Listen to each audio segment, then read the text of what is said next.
Сәлеметсіздер ме, құрметті оқушылар? Менің есімім Нұргүл Хабиқызы, биология пәнінің мұғалімі.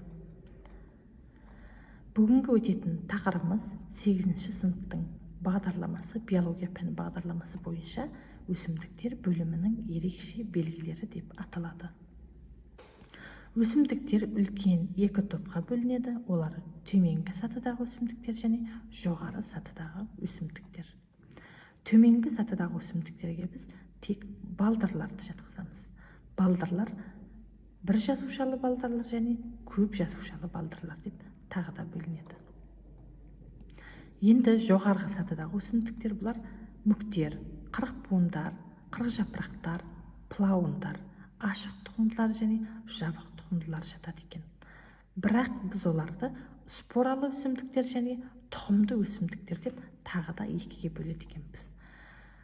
Споралы өсімдіктерге мүктер, плауындар, қырықбуындар, қырықжапырақты жатқызсақ, ал тұқымды өсімдікке біз ашық тұқымдылар және жабық тұқымдыларды жатқызады екенбіз. Енді өсімдіктердің эволюциясына келетін болсақ, өсімдіктер мұхиттағы бір жасушалы талшықты эукариоттардан пайда болған. Бір жасушалы талшықты балдырлар, мысалы хламида, монада, диатомды балдырлар, хлориллар осы күнге дейін мұхиттарда тіршілік етеді екен. Алдарыңызда көріп тұрғандарыңызда, бір жасуша, денесі бір ғана жасушадан тұрады. Ал көп жасушалы дегеніміз, ол денесі екі немесе одан да көп жасушалардан тұрады екен. Олардың мысалы ретінде улатрекс пен спирогера балдырларын атауға болады. Көріп тұрғандарыңыздай, мұнда бір балдыр, мынаның денелері мұнда клетка, мынандай көп жасушалардан тұрады. Енді жоғарғы сатыдағы өсімдіктерімізге көшетін болсақ, мүктер тамыры мен сабағы болады, бірақ олардың арасында денесі тек спорангий бар, жасыл пластиналардан тұратын қарапайым түрлері бауыр мүктерде кездеседі екен. Олардың бір мысалы ретінде маршаниса деген мүкті атауға болады. Бұл мүктердің вегетативті дене құрылысының қарапайымдылығы олардың ерте пайда болғандығының дәлелі. Яғни біздің споралы өсімдіктердің ішінде ең ерте пайда болғаны осы мүктер екен, оқушылар. Осы бір жасушалы балдырлардан дами келе көп жасушалы балдырлар, олардан мүктерден кейін плауындардан кейін қырықжапырақтар, қырықбуындар, ашық тұқымдылар, жабық тұқымдылар эволюция барысында дамып жетілген екен. Енді мына жерде мүктер, қырықбуындар, плауындар, қырықжапырақтардың суреті бейнеленген. Енді мына қырықжапырақты алатын болсақ, жапырақтарында мынандай қоңыр екен, горох сияқты спорангилері бар. Бұлар споралы деп аталу себебі, оқушылар, көбею мүшесі спорасы, яғни спорангийде жетілген споралары арқылы көбейеді екен. Сондықтан оларды біз споралы өсімдіктер деп атау себебі осы екен. Енді мүктердің ерекшелігіне кішкене тоқтала кететін болсақ, олар тек ылғалды жерде өседі, денесінде өткізгіш ұлпалары мен тірек ұлпалары болмағандықтан олардың денесі, яғни бойы аласа болады екен. Өйткені оларды тіреп тұратын ұлпалары жоқ. Олардың тамыры болмайды, тамырдың рөлін ризоидтар атқарады екен. Ризоид дегеніміз, оқушылар, эпидермис, яғни сыртқы қабатында пайда болған, яғни бірнеше жасушадан тұратын жіп тәрізді өсімдік екен. Олар тамырдан, топырақтан минералды заттарды, суды мүктің денесіне өткізіп тұру қызметін атқарады, яғни тамырдың қызметін атқарады екен. Мына жерде мүктердің көбею циклы берілген, және 6-шы суретке қарайтын болсаңыздар, ризоид арқылы бекініп тұрған жас мүк, спорангийден пайда болған жас мүк екен. Енді қырықбуындар, қырықжапырақтар, плауындар, олар ертеде жоғалып кеткен ринофиттерден пайда болған деген болжам бар.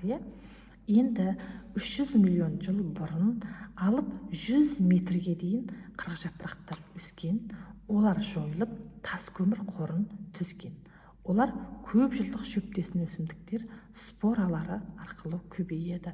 Спора деген олардың тұқымы болса, споранги деген олардың көбею мүшесі екен. Спорангиден тұқым жерге шашылады, ары қарай тұқымын не деп атайтын болдық? Спора деп атайтын болдық. Ол жерге түседі де, ары қарай жаңа мүк пайда болады екен.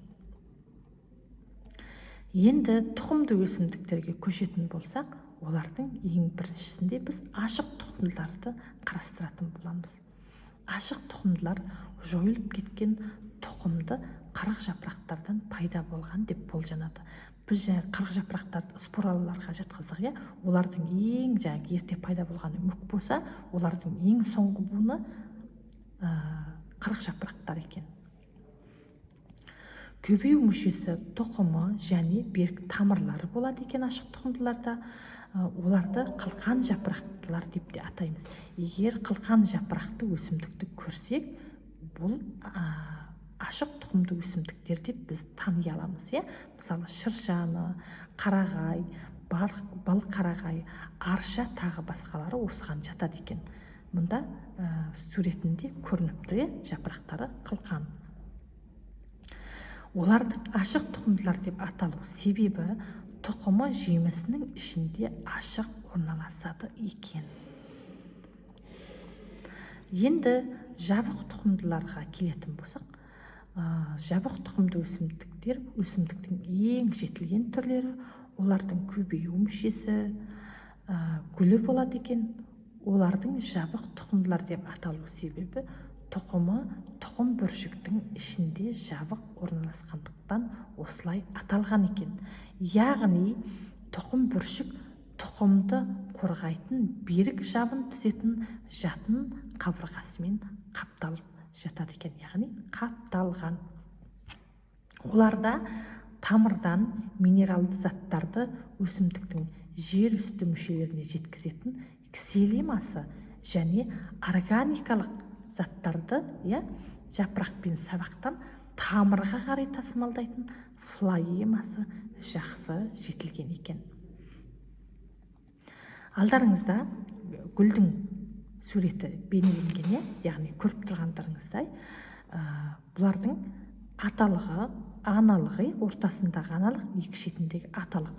Ал мына сыртындағы күлте жапырақшалары, мына жерде тостағанша жапырақшалары, гүл табаны, гүлдің сағағы, осының барлығы бар.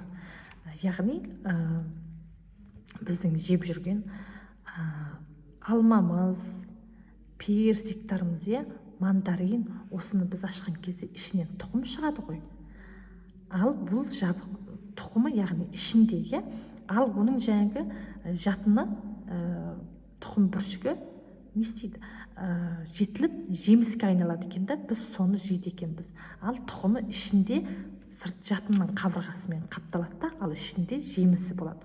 Біздің жеп жүрген жаңағы шапталы, сливаларымыз, осының барлығы жабық тұқымды өсімдіктер екен. Ал бұның гүлінің болу себебі бұлар бунақ денелермен тозаңданатындықтан бунақ денелерді өзіне түрлі түстер арқылы еліктіріп, солар арқылы тұқымын тарату екен. Оқушылар, осымен сабақ аяқталды. Сіздерге сабақ түсінікті болды деген ойдамын. Егер сабақ ұнаса, каналға тіркеліп, лайк басып, комментарий қалдырыңыздар. Сау болыңыздар. Келесі кездескенше.